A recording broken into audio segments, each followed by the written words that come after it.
오늘 저는 주변에서 많은 사례들 중에서 장애의 우를 둔 가족들을 어떻게 하면 캐나다에서 조금 더 금전적인 측면에서 안정적으로 살 수 있을 것인가, 정부의 제도적인 측면에서 말씀을 좀 드리고자 합니다. 첫 번째, 정부에서 받을 수 있는 혜택에 대해서 조금 말씀을 드리면, 일단은 CRA 쪽에 Disability Tax Credit이라는 어떤 그 일종의 면제부 같은 그런 형태를 인정을 받으실 필요가 있는데, 이 Disability Tax Credit을 받으시려면 메디컬 닥터로부터 어떤 증빙된 서류를 가지고 CRA 쪽에서 청구해서 그쪽에서 조사 나와서 인정받으면 바로 그게 평생 DTC 크레딧 대상자가 됩니다. 그래서 첫 번째 2008년도부터 시행된 RDSP라는 제도에 대해서 알아두실 필요가 있는데요. Registered Disability Savings Plan이라는 것을 정부에서 만들어서 혜택을 드리고 있습니다. 장애인 가족이 있는데 만약에 DTC를 받고 있다 그러면 월간 약 1,500불 정도가 맥시멈 어마운트가 되는데요.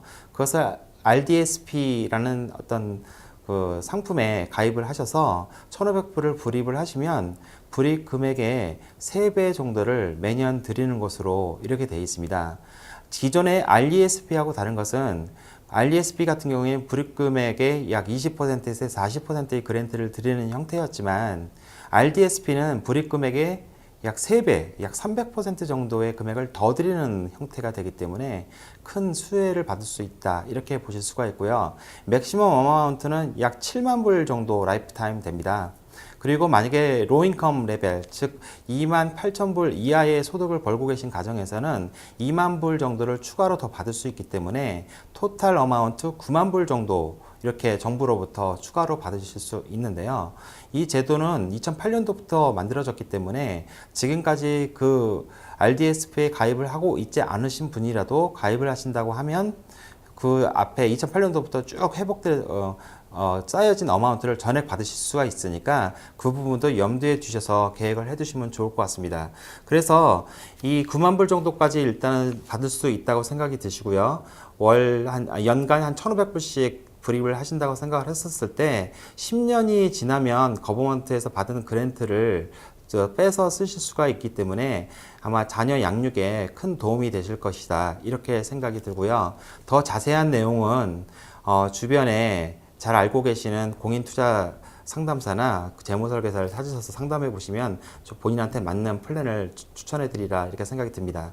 그리고 한 가지 더 말씀드릴 것은, 일단 장애의 우를 계신 가족께서는 유언장을 써 놓으시는 것이 굉장히 도움이 되실 거라고 생각이 드는데요. 만약에 아플 때 과연 어떻게 할 것인지, 이 부분은 위임장으로 일단 처리를 하고요. 만약에 돌아가신다고 한다면 과연 이 아이에 대해서 어떻게 조치를 취해 줄 것인지, 그 부분에서 유언장에 쓰시되, 유언장을 쓰실 때 헨슨 트러스트라는 항목을 넣어 두시기를 적극 추천드립니다. 헨슨 트러스트는 가족 중에서 두 분이 돌아가시든 아니면 두 분 중에 한 분이 돌아가셔서 그 상황이 온다 그러면 헨슨 트러스트라는 그쪽에 마련해 두신 어떤 돈이라든지 아니면 라이프 인슈런스 베네핏 같은 것들을 이전시켜서 정부의 DTC 크레딧에 의한 모든 베네핏을 다 받으면서 안전하게 그 자녀가 사망할 때까지 제대로 관리할 수 있는 제도적 측면의 어떤 툴이라고 볼 수가 있습니다. 그래서 헨슨 트러스트, RDSP, 유언장, 위임장, 이런 것들을 잘 마련해 주신다고 하면 자녀하고 가족하고 조금 더 잘 살 수 있는 그런 삶의 모멘텀이 되지 않을까 생각됩니다. 감사합니다.